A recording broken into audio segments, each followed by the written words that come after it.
मुर्धैया के गिद्ध तथा लोक जीवन। 5वीं पास करने के समय अकाल अपने विभीषिका की चरम सीमा पर था।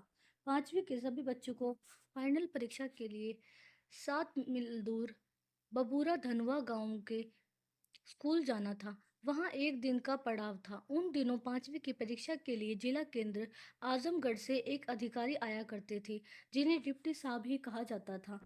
परीक्षा बड़ी कड़ाई के साथ होती थी। चैत विसाख बैसाख का महीना था। बड़े कड़ाके की गर्मी थी, वह भी अकालिया दुखदाई। बाबू परशुराम ने सभी बच्चों से कहा कि परीक्षा स्थल पर एक दिन रुकना है, किंतु वहां खाने की कोई व्यवस्था नहीं होगी, अतः अपने अपने घर से खान पान लेकर चलना होगा, वह भी तड़के सूर्योदय से पहले ब्रह्म मुहूर्त में। दलित बच्चों के लिए यह इम्तिहान बड़ी कठिनाई वाला था, किंतु ज्ञान की कमी से नहीं, बल्कि खान पान की कमी से। समूह में रहते हुए बबूरा धनवा कि उस परीक्षा केंद्र पर कुछ सम्मानजनक भोजन की आवश्यकता तो अवश्य थी, किंतु दलितों के लिए पूर्ण रूप से असंभव। अतः मेरे जैसे तमाम दलित छात्र वहीं महुए का लाटा तथा चोटे में सने सूखे सत्तू की कटरी लिए चल पड़े। हेड मास्टर साहब के आदेश से हम लाइन बनाकर सैनिकों की तरह परेड करते हुए 7 मील का लंबा रास्ता तय करके इम्तिहान स्थल पर पहुंचे थे। हमारा वह अभियान माओ त्से तुंग के उस ऐतिहासिक लॉन्ग मार्च से कम नहीं था, क्योंकि उसमें भी तो वही लाटा सत्तू वाले ही लोग शामिल थे। वहाँ कई अन्य स्कूल के छात्र भी परीक्षा देने विभिन्न दिशाओं से आए थे। हम दोपहर होने से काफ़ी पहले पहुँच गए थे। लिखित परीक्षा दोपहर बाद शुरू होने वाली थी, इसलिए काफ़ी समय बचा हुआ था लाटा सत्तू खाने के लिए। घर से चलते समय बूढ़े दादी ने कहा था कि बबूरा धनवा पहुँचते ही किसी पोखरा या पोखरी ढूंढ कर मैं नहाकर गांव की देवी चमरिया माई की विनती करते हुए उन्हें धार पुजेरा चढ़ाने की मनौती मांगूं, ताकि इम्तिहान में पास हो जाऊं। दादी द्वारा दिया गया कोई भी फतवा मेरे लिए हमेशा जादू जादू का काम करता था, इसलिए उसे न मानने का सवाल ही नहीं था। उस स्कूल के पास खेत की मेड़ में कुछ औरतें घास ढूंढकर छील रही थी। मुझे लगा कि वे अवश्य ही मजदूरनी होंगी, इसलिए बेझिझक मैंने उनसे पूछा कि यहाँ कोई पोखरा है कि नहीं। उनसे पता चला कि एक बहुत गहराई वाला पोखरा पश्चिम दिशा में आधा मील दूर है, जो चारों तरफ से भाटे पर बड़े बड़े पेड़ों से घिरा हुआ है। मैं उसी दिशा में पोखरी की तलाश में भेंटों वाले बड़े बड़े पेड़ों को ढूंढने लगा।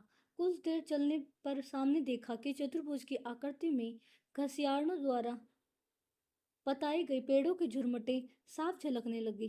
तभी सामने से एक छात्र आते दिखाई दिए। वे बबूरा धनुआ के पास के ही रहने वाले थे, किंतु हमारे शेरपुर कुट्टी के हाई स्कूल में 9वीं कक्षा में पढ़ते थे। उस स्कूल के अधिकतर छात्र किसी भी कक्षा के छात्रों को जानते पहचानते थे, अतः पोखरी की तरफ से आते हुए रामचरण यादव जी मुझे देखकर बोल पड़े, आज तो कोनो काम न होई, एक कनवा सामने पड़ी गयल।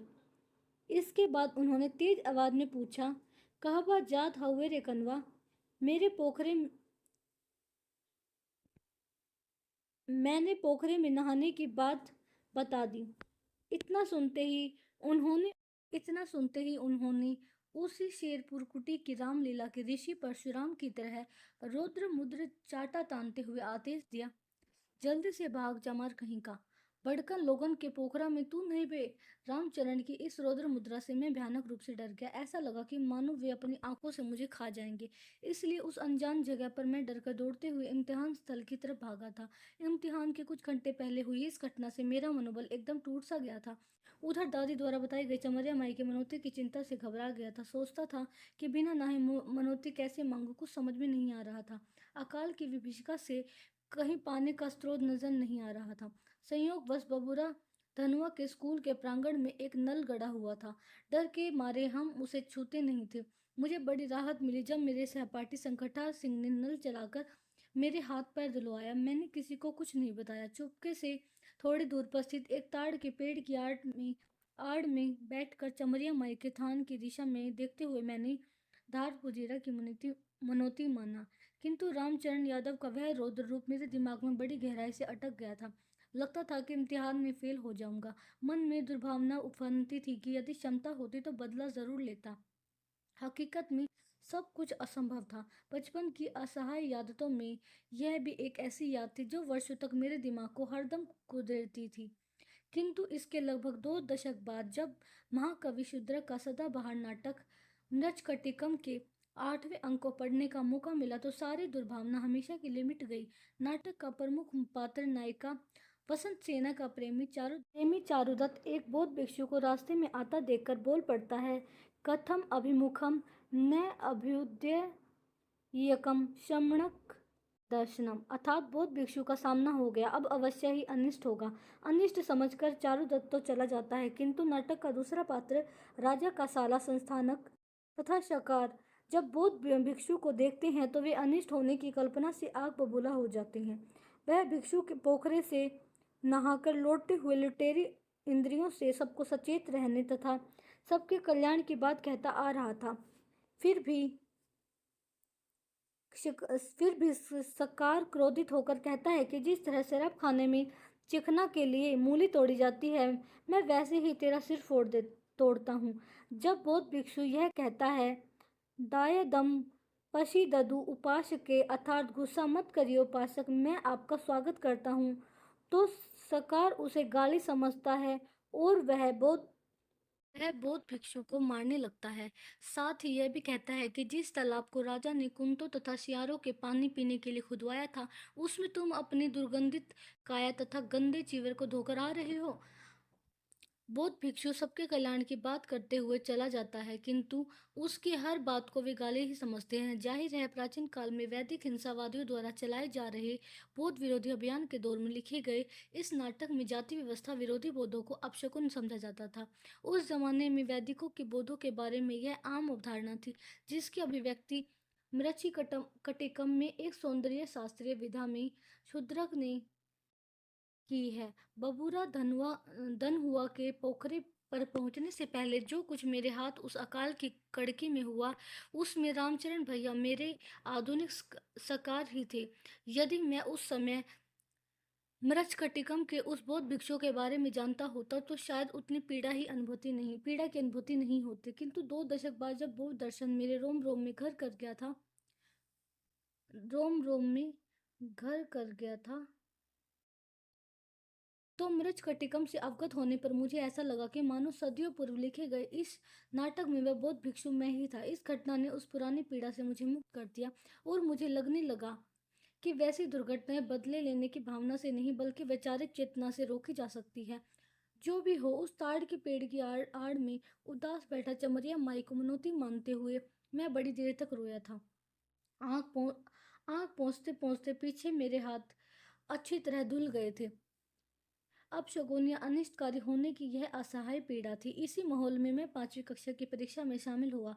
रात में अन्य दलित छात्रों के साथ स्कूल के बाहर मैदान में अंगोछा बिछाकर मौन रुदन के साथ रोया। सोने या रोने से पहले वही लाटा सत्तू काम आया। दूसरे दिन अंतिम परीक्षा पार्टी यानी व्यायाम से संबंधित थी। इसके तहत गणित दौड़ सबसे अंत में आयोजित हुई। कुछ जवानी सवाल पूछे गए। मैं उत्तर के साथ जब विजय रेखा की तरफ दौड़ा तो मुझे लगा कि रामचरण यादव मुझे मारने के लिए पीछे दौड़ रहे हैं। इसी कल्पना ने मुझे सबसे पहले विजय रेखा पर खड़ा कर दिया। मेरे स्कूल के सारे अध्यापकों ने जोरदार तालियां ठोकी। शाम को 5वीं का रिजल्ट घोषित किया गया। उस परीक्षा स्थल पर मैं प्रथम घोषित हुआ। उस दिन हेडमास्टर परशुराम सिंह अत्यंत गद हुए थे। वे दुखित भाव से बोले, आगे तो हार साथ छुटी जाई। जाहिर था कि 5वीं के बाद अगले दर्जे की पढ़ाई के लिए अलग स्कूल था। हम पुनः उसी परेड की मुद्रा में चलते हुए अपने गांव वापस आ गए। दूसरे दिन दादी की हिदायत पर मनोती के अनुसार चमरिया माई के थान पर जाकर मैंने धार पुजेरा चढ़ाया। सन 1959 की गर्मी में संपन्न इस परीक्षा के बाद 2 महीने से ज्यादा समय की छुट्टियां थी। अकाल की गर्मी चरम सीमा पर थी, साथ ही सारी समस्याएं भी वैसी ही थी। मेरे पिताजी बार बार मुझे समझाते रहे कि बेटा, अब बहुत पढ़ाई हो गई। वे यह भी कहते कि अब बहुत ज्यादा दिन तक उनसे हरवाई नहीं होगी, अब तो होके हरवाई करे के पड़ी।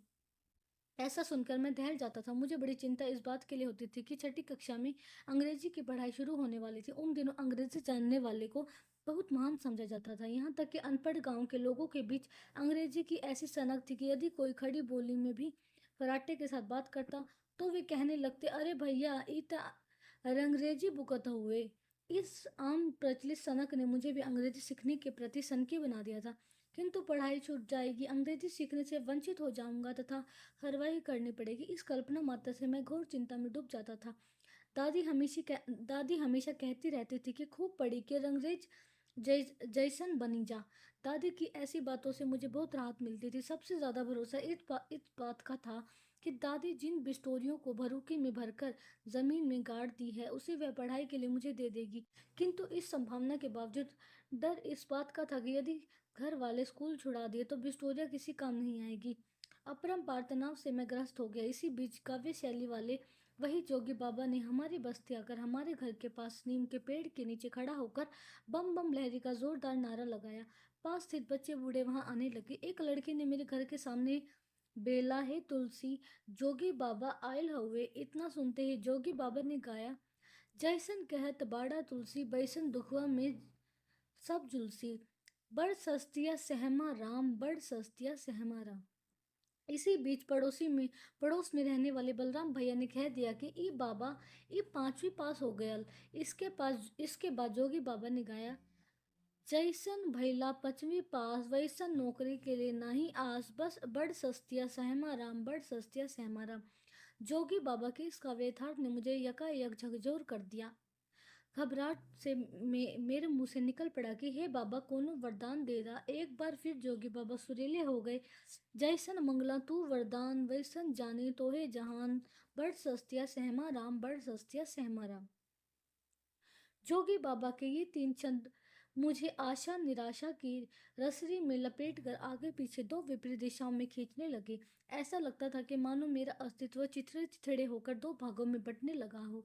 थोड़ी देर बाद जोगी बाबा साधुओं वाला अपना लमका चिमटा बजाते हुए बम बम लहरी की ध्वनि के साथ अपनी झोपड़ी के ओर चल पड़े और मैं उस दृश्य पटल पर ओझल होने तक उन्हें देखता रहा। व्याक्रांत इसलिए भी था कि जोगी बाबा की कोई भी गाड़ी हुई वाणी कभी गलत नहीं होती थी। छुट्टियों का भी इतना पहाड़ सा लगने लगा था, क्योंकि इस उसके बाद ही मेरी छठी कक्षा की आगे की पढ़ाई का भविष्य निर्धारित होने वाला था। इस दौरान अकाल के कारण पशुओं के चारे का भी टोटा पड़ गया था। उन्हें अनेक पालतू पशु भूख तथा बीमारी से ग्रस्त से पीड़ित हो गए थे। उस वर्ष गांव में अनेक गायें भैंस तथा बैल मरने लगे थे। हमारे गांव में एक कलोरी गाय बीमार होकर मर गई थी। उस समय एक परंपरा के अनुसार गाय गाय का कोई भी हरवाहा अपने मालिक जमींदार के मरे पशु की खाल निकालकर उसे बेचने से पहले धन को अपने पास रख लेता था। ऐसे चमड़ों की कीमत प्राय 20 रुपये होती थी। इस तरह के मरे पशुओं को दलित बांस की काड़ी में पैर की तरफ से बांधकर डोली की तरह ढोते हुए मुर्दैया पर ले जाते थे। वही चमड़े छुड़ाए जाते थे। हमारे घर में मुन्नर चाचा चमड़ा छुड़ाने में माहिर थे। चमड़ा छुड़ाते समय उन्हें हमेशा एक टहलुआ यानी उनके अनुसार काम करने वाले की ज़रूरत होती थी।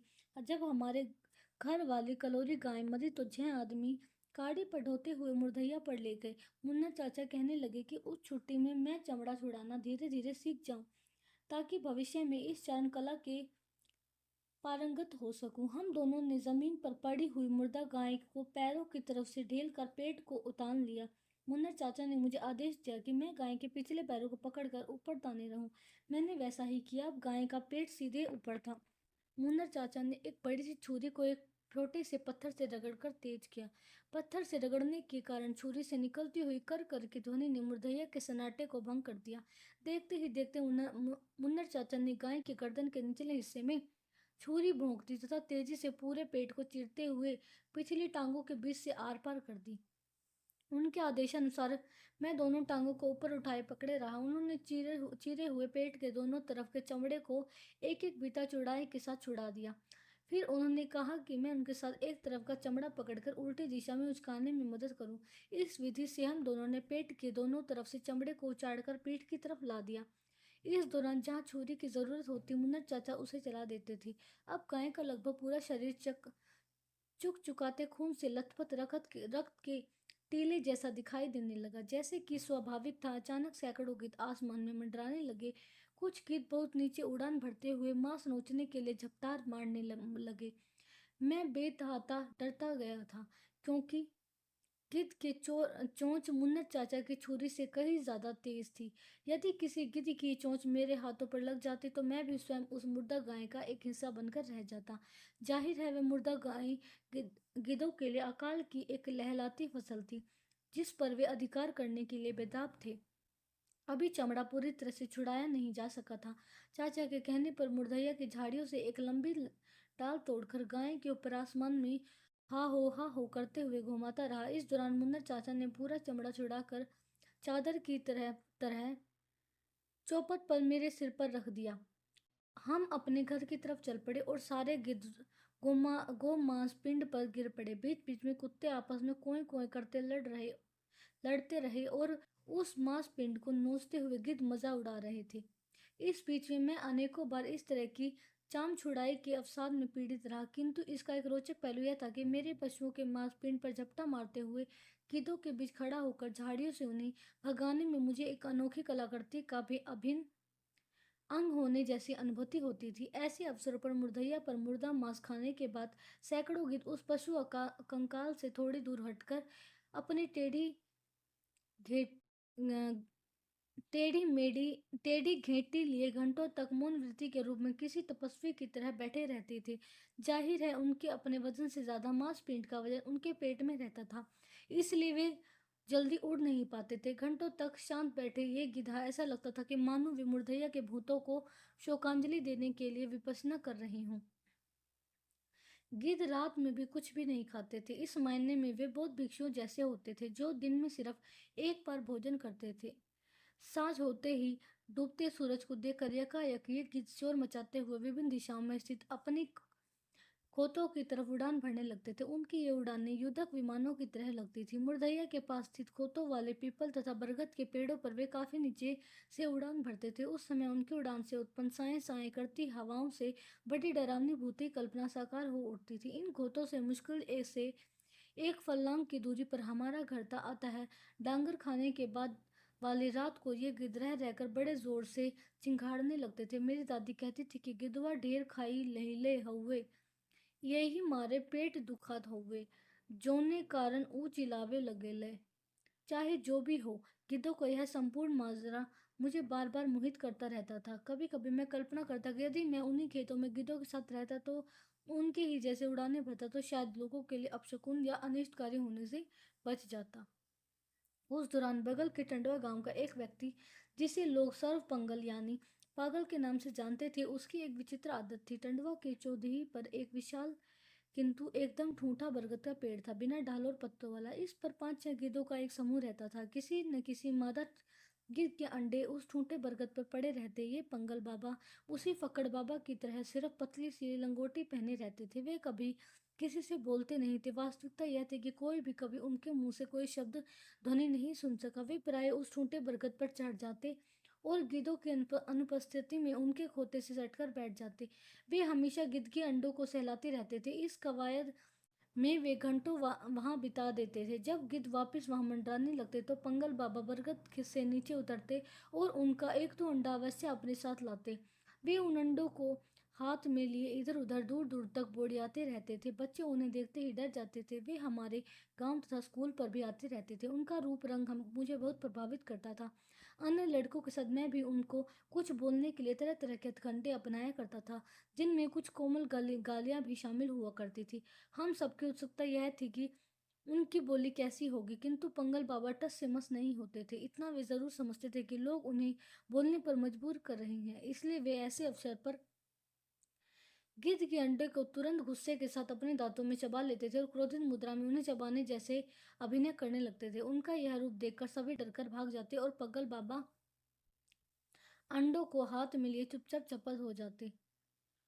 किंतु उनका मुनाव्रत कभी नहीं टूटता। उन्हें कभी किसी ने खाते हुए नहीं देखा। उन्हें कोई खाने की सामग्री देता तो वे मुंह फेर कर भाग जाते थे और रात में उसकी गिद्धों वाले टूटे बरगद की जड़ के पास बिना कुछ ओढ़े बिछाई सो जाते थे। सवेरा होने पर जब गिद्ध वहां से उठ जाते तो पंगल बाबा पुराने अंडे को पुनः उसी खोते पर रख देते और किसी नए अंडे के साथ उतर कर इधर उधर बुढ़ियाने लगते थे। वे अंडे को कभी नुकसान नहीं पहुंचाते थे।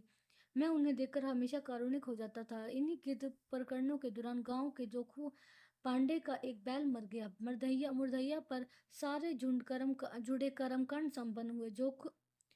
जोखू पांडे की हरवाए जो द्वारा द्वारा जो चमड़ा छुड़ाए जाने के बाद उसी घर की एक रमोती नामक दलित महिला जो मुर्दैया पर घास छिल रही थी, उससे रहा नहीं गया। वह डांगर के लालचवश खुरपा लेकर गिद्धों से भिड़ गई और मरे हुए बैल का कलेजा काटकर उनके खूंखार चोटों से बचते हुए घास से भरी टोकरी में छिपाकर घर लाई।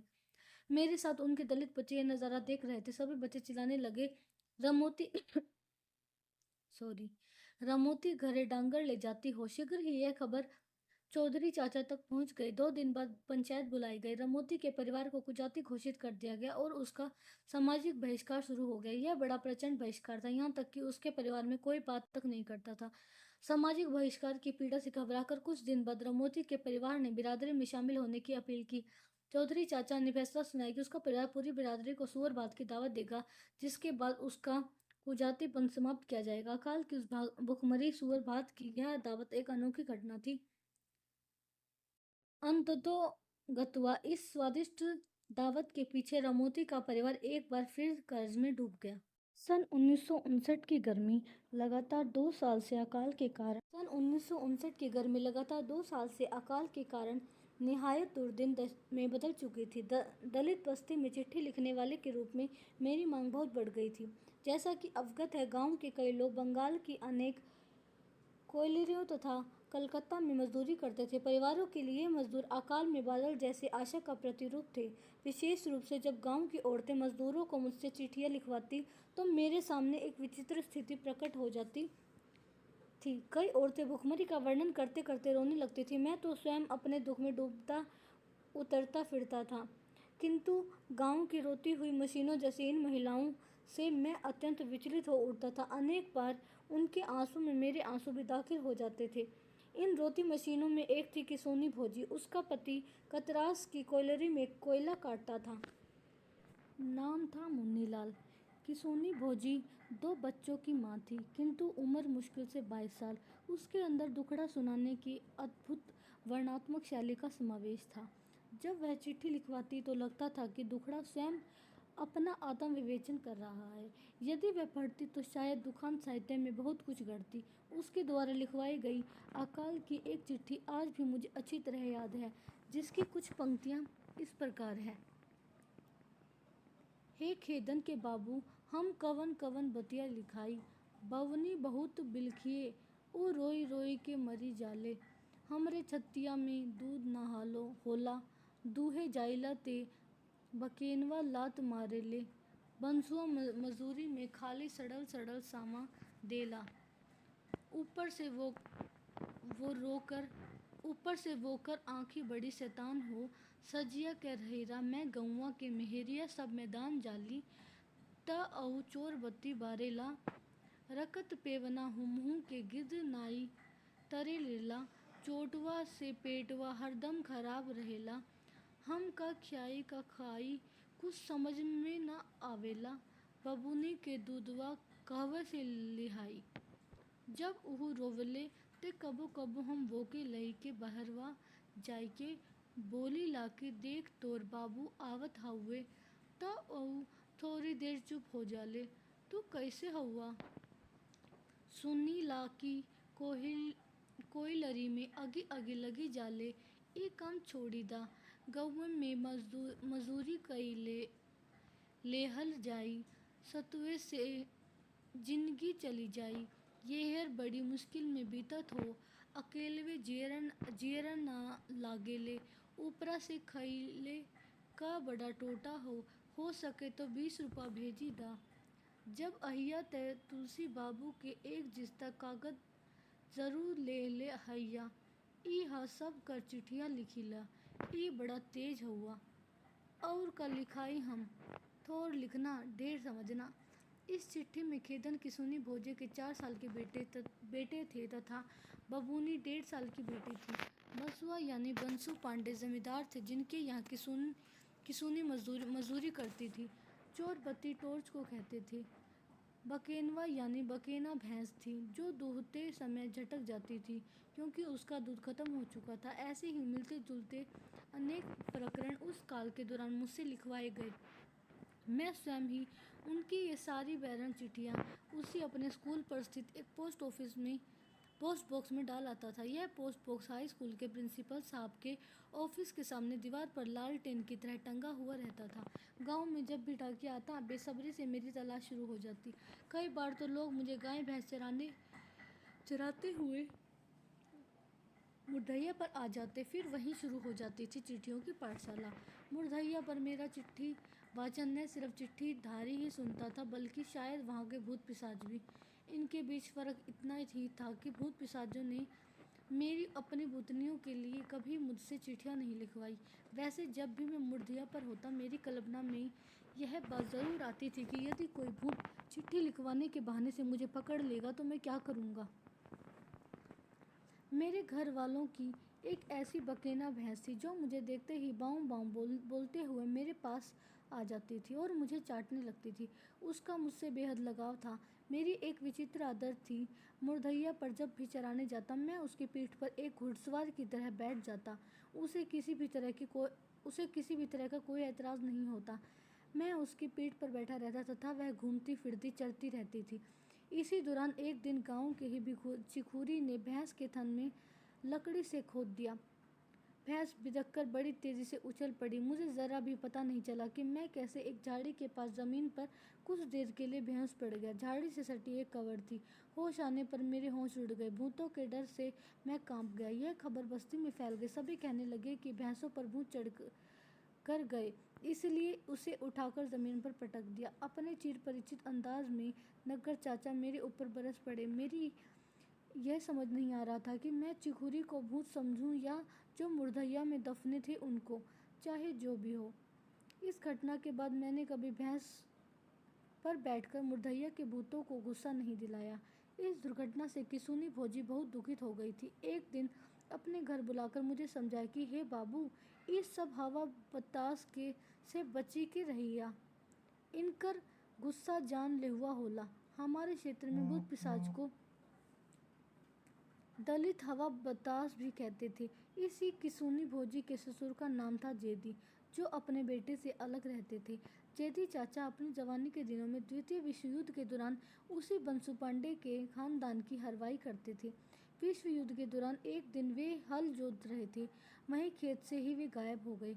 गांव वाले कहते थे कि अंग्रेज ढेर सारे मजदूरों का अपहरण करके लड़ाई के लिए विलायत ले गए थे। यह तो साफ तौर पर मालूम नहीं कि जेदी कैसे गायब हो गए। वे स्वयं किसी को अपनी असली बात नहीं बताते। वर्षों बाद जब विश्व युद्ध समाप्त हो गया तो वे गांव वापस आए थे। उनकी वापसी से गांव वाले बहुत खुश थे। वे थे तो बिल्कुल अनपढ़, किंतु बातें ऐसी करते थे लगता था कि वे अंतर्राष्ट्रीय राजनीति के प्रोफेसर हों। जेदी चाचा एक विचित्र शैली में चर्चेलवा का जिक्र करते थे और उसे बहादुर बताते थे। वे उनके हथियारों के नाम के बिगड़ैल शब्द भी बीच बीच में अकारण ही बोलने लगते थे, जैसे सब मरी फैक्टर प्लान, डम डम, टंक, बनेठी, बम आदि आदि। कुछ शब्द ऐसे भी बोलते थे जैसे मस्टपोटम, सटल, बसरा, बगदाद, दुबई, गंभा, दजला आदि आदि। इस तरह के अनेक शब्द वे बिना वाक्य के स्वतंत्र रूप से ऐसे बोलते थे जैसे किसी को डांट रहे हों। हम सबको उस समय कुछ भी समझ नहीं आता था कि वे समझा सके कि जेदी चाचा चर्चिल को चर्चेलवा, सबमरीन को सबमरी, फाइटर प्लान को फैटर प्लान, डम डम बुलेट को डम डम, टैंक को टंक, बेनेट को बनेठी, मेसोपोटामिया को मस्पोटम, सत अल अरब को सटल, रास अल खेमा को खम्मा आदि आदि कहते थे। हकीकत यह थी कि जेदी चाचा को अंग्रेज विश्व युद्ध के दौरान एक अस्थायी ठहरवा के रूप में बगदाद ले गए थे। बाद में जैसे तैसे वे गांव वापस आ गए थे। वास्तविकता यह भी थी कि जेदी चाचा का मूल नाम लुरखुर था, किंतु बगदाद पहुंचने पर किसी अंग्रेज अफसर ने उन्हें सिया मुसलमानों के लोकप्रिय उपनाम जैदी के नाम से पुकारना शुरू कर दिया। वहाँ यही उनका प्रचलित नाम था, किंतु लूरखुर चाचा अपने को जैदी समझने लगते थे। गांव में भी लोग जैदी के रूप में ही उन्हें पुकारने लगे थे। वे विश्व युद्ध की अनेक कहानियां सुनाया करते थे, जिसे सुनकर मैं बहुत मंत्रमुग्ध हो जाता था। उनकी ये कहानियां मुझे ललचा ललचा कर मारती थी। इन्हें सुनकर उत्कट इच्छा होती थी कि मैं भी 5वीं के बाद आगे बढ़ूं और सारी दुनिया के बारे में जानूं, किंतु पढ़ाई छूटने की निरंतर दुविधा एवं चिंता ने मुझे एकदम मनहूम बना दिया था। इस ऊहापोह के दौरान एक अजीब हादसा हो गया। जैदी चाचा वहीं बंसु पांडे के यहाँ फिर से हरवाई करने लगे थे। उचित बने की मांग के कारण वे अक्सर झगड़ पड़ते थे।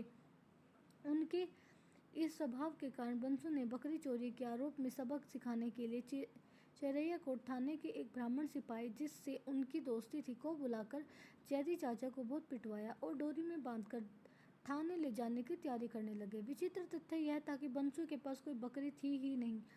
किसी तरह जैदी चाचा 5 रुपया घूस देकर पुलिस से छुटकारा पाए। पुलिस ने इस बार भी हम सभी बुरी तरह से डर गए थे। बंसु पांडे के इस छलिया कपट से आघातित होकर जैदी चाचा प्रतिरोध स्वरूप एक नए किस्म का सत्याग्रहण करने लगे। वे सब काम धाम बंद कर दाढ़ी मूछ बनाना शुरू कर देता था। निचंड धूप में चारपाई डालकर एक चादर ओढ़कर दिन भर सोते रहते थे। पूछने पर कहते थे कि जब तक ब्राह्मण न्याय नहीं करते मैं दाढ़ी मूछ बढ़ाता रहूंगा और धूप में ही सोऊंगा। वे इस मामले में निहायत जिद्दी थे। पंचायत आदि द्वारा किसी अन्य समझौते को वो मानने से साफ इनकार कर दिए थे। धीरे धीरे वे बीमार पड़ने लगे। अंततोगत्वा उसे अकाल में वे प्राण त्याग दिए। उनकी मृत्यु से बड़ा शोकमय वातावरण हो गया था। जैदी चाचा गुरुमुख थे। वे शिव नारायण पंथ को मानने वाले थे। जब जब हमारे घर गादी लगती थी, जैदी चाचा संतोवा गायकी में माहिर थे। उनकी बड़ी बुलंद आवाज़ थी। जब संतोवा ढोल मर्जिरे के साथ अपनी चरम सीमा पर होता था तो जैदी चाचा अचानक खड़े होकर बहुत शोर से डांटने की शैली में हवे बोल पड़ते थे। उनके इस जोरदार हवे से संतोवा का आकर्षण बेहद रोचक बन जाता था। ऐसे अवसरों पर मैं इंतज़ार करता था कि कब जैदी चाचा हवे कहकर डांटते हैं।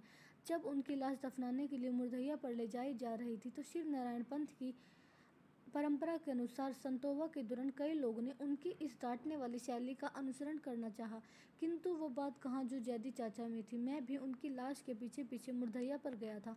उनके दफन के साथ ही वहाँ के भूतों की आबादी में एक और नाम जुड़ गया। उनकी कब्र से लौटते समय मेरे मस्तिष्क में उनके ये शब्द चर्चेलवा, मस्टपोटम, फैटर, डमडम, खम्मा, दजला आदि शोर मचाते रहे। आज जब मैं अंतर्राष्ट्रीय राजनीति में एक बड़े सेंटर का प्रोफेसर एवं अध्यक्ष बन चुका हूँ तो यह स्वीकारने में गर्व होता है कि इसके पीछे मेरी प्रेरणा के असली जनक थे वे 3 गरीब मजदूर, जिन्होंने मुझे सोवियत संघ में सामूहिक खेती जिन्होंने मुझे छोटी उम्र में अंतर्राष्ट्रीय राजनीति की तरफ अनजाने में ही खींचा था। इनमें एक थे सोवियत संघ में सामूहिक खेती करने वाले मुन्नर चाचा, दूसरे डांगे को डंगरिया कहने वाले सोनाई तथा तीसरे थे दड़ियल जैदी चाचा। उनके दाढ़ी मूछ रखने का रहस्य मेरे मस्तिष्क में तब खुला जब 1978-69 में ईरान पर शोध के दौरान मुझे पता चला कि वहाँ के गिलान प्रांत के मिर्जा कुचेक खान नामक एक क्रांतिकारी के नेतृत्व में सन 1910 तथा 20 के दशक में हजारों युवकों ने कसम खाई थी कि जब तक वे अंग्रेज साम्राज्यवादियों को ईरान की धरती से भगा नहीं देंगे तब तक वे दाढ़ी मूछ बढ़ाते रहेंगे तथा घर छोड़कर जंगल में रहेंगे। ईरान में है। उनके इस आंदोलन को जंगल आंदोलन तथा क्रांतिकारियों को जंगली कहा जाता था। मिर्जा कुचेक खान लेनिन से पत्र व्यवहार भी करते थे। जाहिर है जैदी चाचा ने अपने बगदाद प्रवास के दौरान इन ईरानी जंगलियों के बारे में अवश्य कुछ सुनना होगा, इसलिए उन्होंने उनका रास्ता अपनाते हुए बंसु पांडे के विरुद्ध विद्रोह का बगुल फूंक दिया था, जिसके चलते उन्होंने जान दे दी, किंतु क्रांतिकारी आदर्श नहीं छूटा। ऐसे थे भुक्कड़ क्रांतिकारी बगदाद रिटर्न जैदी चाचा। इन घटनाक्रमों के बीच मेरे साथ एक बड़ा रोचक हादसा हुआ। हमारे गांव के पड़ोसी परशुपुर के पत्तू मिसिर का एक पोखरा था जो मुर्दइया के दक्षिण दिशा में 2 फरलांग की दूरी पर था। पोखरे के चारों तरफ ईंटों पर नीम के बड़े बड़े सैकड़ों पेड़ थे। पोखरे के ही एक विशाल मलदिया आम का पेड़ था जिस पर बहुत बड़े बड़े आम के फल लगे हुए थे। मलदिया आम कच्चे पर भी बहुत स्वादिष्ट होता था। मलदिया हमें चोरी के लिए हमेशा प्रेरित करता रहता था। उन्हीं गर्मियों की छुट्टियों के दौरान एक दिन मैंने चिखुरी के साथ ढेर सारा आम तोड़ने की योजना बनाई। मैं छिपते छिपाते मलदिया पर चढ़ गया और बड़े बड़े आम तोड़कर नीचे फेंकने लगा। चिखुरी आमों को बीन बीन कर एक झोले में रखते रहे। प्रचंड अकालग्रस्त गर्मी में दोपहर का समय था। उस पेड़ से करीब 250 गज की दूरी पर पत्तू मिसिर का घर था। वे वहीं से मलदिया की तरफ देखा करते थे। चिखुरी को कभी इधर तो कभी उधर पेड़ के इर्द गिर्द आम बीनते देख पत्तू मिसिर आशंकित होकर गालियां देते हुए लाठी लेकर दौड़ पड़े। उन्हें देखकर चिखुरी तुरंत भागकर मुर्दैया की तरफ चले गए। मैं पेड़ पर काफ़ी ऊंचाई पर था, इसलिए उन्हें नीचे नहीं उतर सका। इस बात से बुरी तरह डरा हुआ था कि आज पत्तू मिसिर बहुत पिटाई करेंगे। अतः एक डाल पर बैठे बैठे मैंने पत्तेदार कई टहनियों से अपने को ढक लिया। गलती से मेरा एक पैर ढाल के नीचे लटक रहा था। पत्तू पेड़ के नीचे खड़े होकर अपनी लाठी को कमर के पीछे बेड़े बेड़े अपने दोनों हाथों से उठ गाए ऊपर की तरफ अन्वेषी निगाहों से देखने लगे। संयोगवश उन्होंने मेरे लटकते हुए पैर को देख लिया। इसे देखते ही जय शुद्ध बाबा की, जय शुद्ध बाबा की कहते हुए पत्तू मिसिर पेट के बल जमीन पर गिर पड़े। बड़ी मुश्किल से अर्धविक्षिपित अवस्था में हकलाते हुए वे जय शुद्ध बाबा की रट लगाते हुए अपने घर की तरफ गिरते पड़ते भागे। वे बहुत मोटे तोंदियल व्यक्ति थे। उनका पेट होने की तरह सामने लटका रहता था, इसलिए तेजी से न तो चल पाते थे न ही दौड़ पाते थे। घर पहुंचकर वे बीमार हो गए। यकायक बुखार से ग्रस्त से अनिष्टकारी कल्पना में डूब गए। इस विकराल प्रलयकारी भय का रहस्य यह था कि उनके पोखरे में स्थित एक बड़े नीम के पेड़ से कुछ वर्ष पूर्व शुद्ध नामक उन्हीं के गांव के एक दलित दत्तू वन तोड़ते हुए गिरकर मर गए थे। अतः हमारे क्षेत्र में उन्हें पोखरे का सबसे खतरनाक भूत घोषित कर दिया गया था। अक्सर लोग निचंड दोपहरी में अकेले पोखरे पर जाने से बहुत डरते थे। संयोगवश पत्तू मिसिर मेरे लटकते पैर को शुद्ध भूत का पैर समझ बैठे थे, अतः उनकी दुर्दशा तो होनी ही थी। उनको ठीक करने के लिए उनके घर पर ओझाओं का जमघट लग गया। अंततोगत्वा पोखरे पर शुद्ध बाबा को उन्होंने मुर्गी के बलि तथा नीम के पेड़ की जड़ में एक बोतल शराब की आहुति देकर अपने इस भूतेह मनोरोग से छुटकारा पाया। शुद्ध भूत की सच्चाई पर हमारी दलित बस्ती के लोग काफ़ी दिनों तक खूब चुटकी लेते हुए हंसते रहे। यहाँ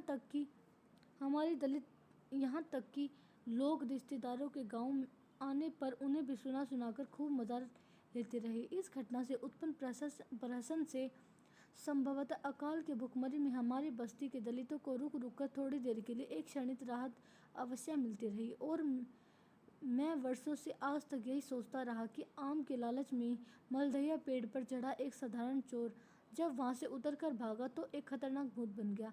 इस घटना से बस्ती में मैं एक बेहद लोकप्रिय मनोरंजन का पात्र बन गया।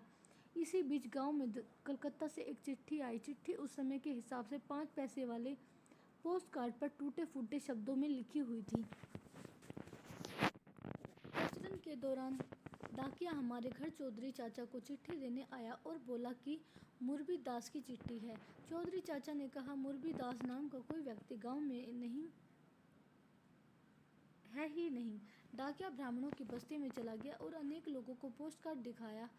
हर एक पढ़ा लिखा ब्राह्मण पोस्ट कार्ड पर लिखे पत्ते की गुत्थी सुलझाने में लगा रहा, किंतु मुरबी दास किसी के पकड़ में नहीं आई। यह गुत्थी डाकिये के लिए एक भयंकर चुनौती बन गई थी। इसका कारण यह था कि उस जमाने के डाकिया बेहद ईमानदार तथा जिम्मेदार व्यक्ति होते थे, अतः वह डाकिया मानसिक रूप से बिल्कुल उलझ गया था। पूरे गाँव की फेरी के बाद डाकिया एक बार फिर एक दलित बस्ती में आया। संयोगवश हमारे घर के पड़ोस में रहने वाले फेरू काका से उनकी मुलाकात हो गई। फेरू काका ने कहा कि चिट्ठी तुलसिया को दिखाई जाए। मैं उस समय मुर्दैया पर भैंस चरा रहा था। फेरू काका ने मुझे मुर्दैया से जोरदार आवाज़ लगाकर बुलाया। मैं घबराया हुआ आया क्योंकि अपने नगर चाचा से बहुत डरता था। मैं मन में एक आशंका थी कि कोई गलती ज़रूर हुई है, इसीलिए बुलाया गया है। खैर, घर पहुंचने पर डाकिया ने मेरे हाथ में चिट्ठी दे दी और कहा, देखता बेटा, एक केकर चिट्ठी हो। उस पोस्ट कार्ड पर पता लिखे हुए हिस्से को मैं ऊपर नीचे दाएं बाएं हर दिशा से देखता रहा। पूरा पता यूं लिखा था, पाव बल मुरबी दास, ग्राम धर्मपुर, थाना चिड़ियाकोट, जिला आजमगढ़। मैं नाम वाली लाइन को बार बार पढ़ता रहा और हद से ज़्यादा उलझ जाता। इस उलझन में डाकिया भी जल्दबाजी में नहीं था, इसलिए वह भी गुत्थी हल होने तक वहां रुकने के लिए तैयार था, जिसका एकमात्र कारण था हमारे गांव का पता एकदम सही था। काफ़ी देर तक माथापच्ची करने के बाद मेरा दिमाग चल पड़ा। मेरे गांव से एक बलबू नाम के अनाथ दलित युवक बचपन से ही भागकर कलकत्ता चले गए थे। वे वर्षों बाद उस अकाल के बारे में सुनकर वहां से कौतूहलवश हालचाल लेने गांव आए। गांव में उनका कोई घर या जमीन नहीं थी। बलमू भैया हमारे घर के पास एक खाली जमीन पर एक छोटी सी अस्थायी झोपड़ी बनाकर 2 महीने पूर्व से रहने लगे थे। वे अक्सर कहते थे कि जब बारिश होने लगेगी तो कलकत्ता वापस आएंगे। यद्यपि गांव में उनका कुछ भी नहीं बचा था, किंतु मुश्किल के दौर में गांव के दलितों की दुर्दशा से विचलित होकर वे सबकी खोज खबर लेने आए थे। वे हमेशा यह भी कहते थे कि जब सूखा से गांव वालों को राहत मिलेगी तो वापस जाएंगे। मेरा ध्यान बुरी तरह से बलमू भैया पर टिक गया। नाम वाली लाइन को बार बार पढ़ता रहा। बहुत देर बाद यह गुत्थी सुलझ पाई जब मैंने पाव बल मुरबी दास का खुलासा पावे बलबू रविदास के रूप में किया। वास्तव में कलकत्ता जाकर बलमू अपने नाम के आगे रविदास जोड़ लिए थे। वे कलकत्ता के बेलिया घट्टा इलाके में बनानी दास नामक एक बंगाली दलित महिला की बाड़ी में रहते थे। उसी ने बलमू रविदास का हालचाल जानने के लिए एक साधारण सी चिट्ठी लिख दी थी। बंगाली होने की वजह से बनानी दास ने पावे बलमू रविदास के बदले तोड़ मरोड़ कर पाव बल मुरबी दास लिख दिया था। इस गुत्थी के सुलझते ही डाकिया बार बार मेरे सिर पर हाथ फेरता रहा और कहता, खूब बढ़िया भैया। इस घटना के बाद फेरू काका मेरे सबसे बड़े प्रचारक बन गए। मुरबी दास का रहस्य खोलना मेरे लिए आर्किमिडीज या न्यूटन जैसे वैज्ञानिकों द्वारा आविष्कृत किसी वैज्ञानिक फॉर्मूले से कम नहीं था। अगाध प्रशंसा मिली थी। फेरू काका गर्व से कहते रहे कि मेरे आगे गांव के सारे ब्राह्मण फेल हो गए। इन तमाम खट्टी मोटी यादों के बीच न जाने कहां से भटकता हुआ एक भूखा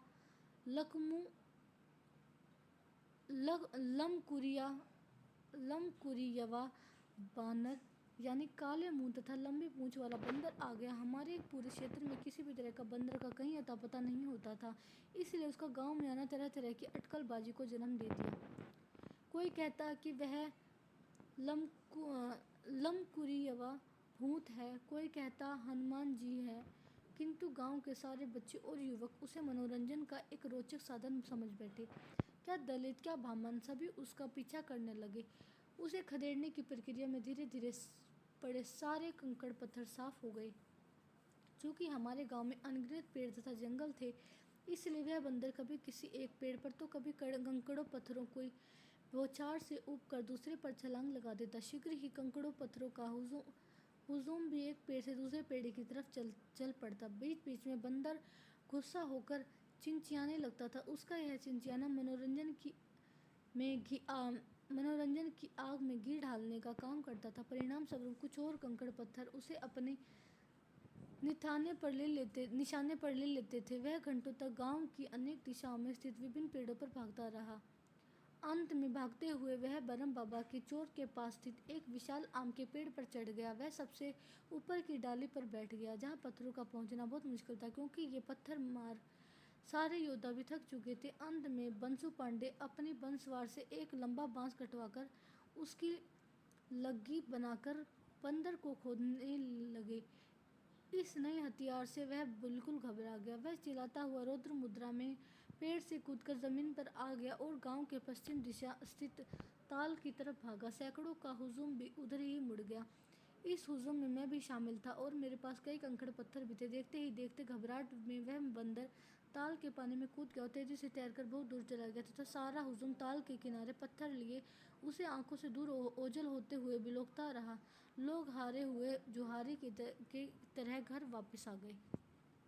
इस बंदर कांड के बाद जेठ महीने के झुलसा देने वाली गर्मी अपनी चरम सीमा पर थी। आषाढ़ आने पर स्कूल खुलने वाले थे। 5वीं कक्षा के बाद पढ़ाई का विकराल दानव अनिश्चितता की स्थिति में मेरे सामने आने लगा। कोई रास्ता मिल जाने की तलाश में मैं अपने ननिहाल आजमगढ़ के प्रसिद्ध गांव तरवा चला गया। आज तरवा इसलिए भी प्रसिद्ध है क्योंकि भारतीय राजनीति में मुलायम सिंह के भूतपूर्व संकटमोचक ठाकुर अमर सिंह भी उसी गांव के रहने वाले थे। जिस समय मैं अपने ननिहाल पहुंचा, शायद अमर सिंह भी उस समय 5वीं पास रहे होंगे। हमारे नाना के घर के ठीक सामने मुश्किल से 1 फरलांग की दूरी पर तरवा थाना स्थित था। एक विशाल बिल्डिंग थी जिसका रंग लाल था। दूर से देखने में ही डरावनी लगती थी। स्वतंत्रता आंदोलन के दौरान इस थाने को फूंकने की कोशिश की गई थी। इस क्षेत्र में स्वतंत्रता आंदोलन का नेतृत्व तेज बहादुर सिंह नामक एक प्रख्यात कम्युनिस्ट नेता ने किया था। उन्होंने वर्षों तक भूमिगत रहकर काम किया था। इस पूरे क्षेत्र में उनका विशेष प्रभाव था। बाद में चलकर जब मैं इंटरमीडिएट में पढ़ रहा था तो तेज बहादुर सिंह के संपर्क में आया। उनका भी मेरे ऊपर गहन प्रभाव पड़ा था। उस समय तरवा थाने में बहोरी पूर्व की तरफ एक सड़क बनाने का काम चल रहा था। तरवा के अनेक दलित मजदूर सड़क बनाने में लगे हुए थे। इनमें मेरे राम शरण मामा भी शामिल थे। उन दिनों एक बैलगाड़ी भर अंकटा खोदकर रखने की मजदूरी 4 आने हुआ करती थी। अंकटा एक तरह का अधूरा पत्थर होता था जो सड़कें बनाने के काम आता था। उन दिनों अंकटा कहीं भी मिल जाता था। मेरे मन में आया कि मैं भी कुछ दिनों तक अंकटा की खुदाई करके कुछ पैसे इकट्ठा करूंगा जो आगे की पढ़ाई में काम आ सके। यह 4 आना उस समय एक बड़ी कमाई माना जाता था। मैं मामा के साथ सड़क के काम के लिए थाने पर गया। कार्यस्थल पर पता चला कि मेरे जैसे बच्चों से सिर्फ टोकरी में भरकर अंकटे को बैलगाड़ी में रखवाने का काम लिया जाता था, जिसके बदले उन्हें सिर्फ 1 आना मजदूरी दी जाती थी। चूंकि अंकटा जमीन में 5-6 फीट नीचे मिलता था, इसलिए बड़े मजदूर ही उसकी खुदाई कर पाते थे। अतः नगद मजदूरी की मेरी यह कल्पना हमेशा के लिए अधूरी छूट गई।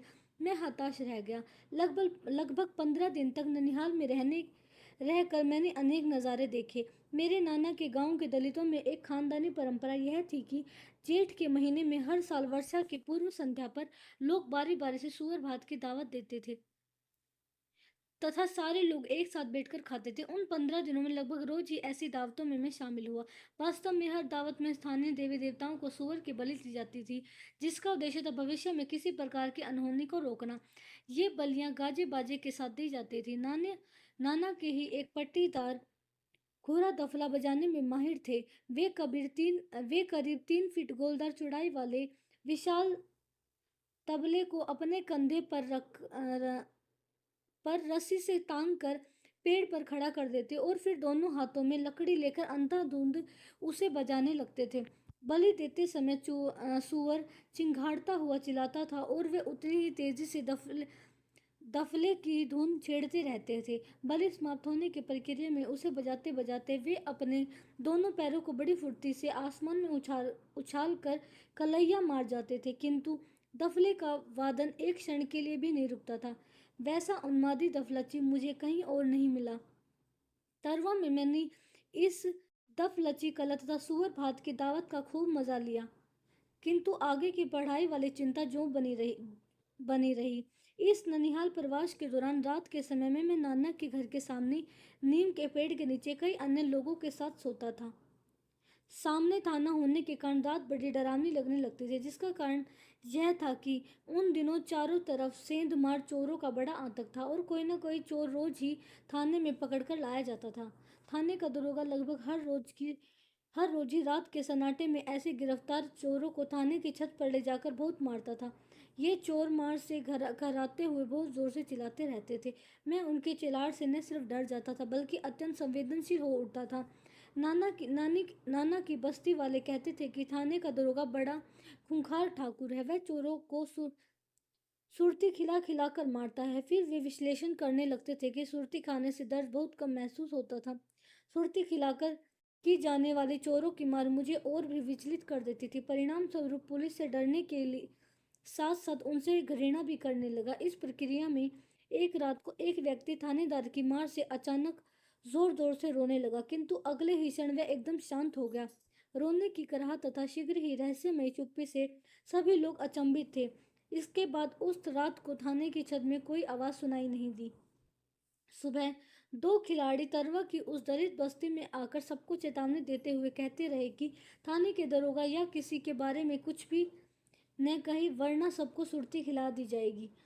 पुलिस की इस सुर्ती का मतलब था प्रलय हुआ था कि थाने की छत पर मार खाता खाता एक मुजरिम नीचे गिर गया और अविलंब मर जाने की वजह से उसकी चिल्लाहट एकाएक बंद हो गई। इस मृत्यु से पुलिस का आतंक ऐसा फैल गया कि मैं नाना के घर से थाने की तरफ निगाह फेरते ही डर जाता था। इस बीच गर्मियों की छुट्टियां भी समाप्त होने वाली थी। मैं तरवा से वापस अपने गांव चला गया और मेरी मुर्दैया एक बार फिर मेरे पास आ गई। जिस समय मैं ननिहाल से अपने गांव वापस आया उस समय बस्ती के लोग निजामाबाद के उसी पुराने शीतला देवी के मंदिर की वार्षिक पूजा के लिए जाने की तैयारी कर रहे थे। मेरी दादी हमेशा मुझे इस पूजा में शामिल होने के लिए कहती रहती थी। पढ़ाई की अनिश्चितता ने मुझे उस समय देवी देवताओं के प्रति काफ़ी अंधविश्वासी बना दिया था। गांव के करीब 30-35 लोगों के साथ मैं भी शीतला देवी की यात्रा में शामिल हुआ। यात्रा लंबी थी, इसलिए रात में मुर्गों की बांग सुनते ही हम शीतला माई की जय बोलते हुए अपने अपने घरों से निकल पड़े। हमारे इस झुंड में सोमरिया भी शामिल थी, जो अपनी हुक्की तथा चिलम को साथ ले जाना नहीं भूल पाई थी। वह कुछ किलोमीटर चलने के बाद हमेशा गिड़गिड़ा कर हमारे कारवा से कहती कि सभी कहीं रुक जाएं ताकि वह आग जलाकर हुक्के से तंबाकू पी सके। उसकी यह मांग अमान्य कर दी जाती थी। मुझे ऐसा लगता था कि कहीं सोमरिया गांव वापस आने पर अपनी चिर परिचित पुरानी शैली में रात के सन्नाटे में उसी कुएं की जगह पे खड़ी होकर गालियों की बौछारें न करने लगे। घंटों की थकाऊ यात्रा में करीब आधी दूरी तय करने के बाद हमारा कारवा गंभीर बन वन नामक गांव के विशाल ताल के किनारे पहुंचा। वहां का नज़ारा देखकर सभी मोहित हो गए थे। ताल में हजारों बुगुले एक पैर पर खड़े नजर आते थे। यह ताल कमल के फूलों के लिए भी मशहूर था।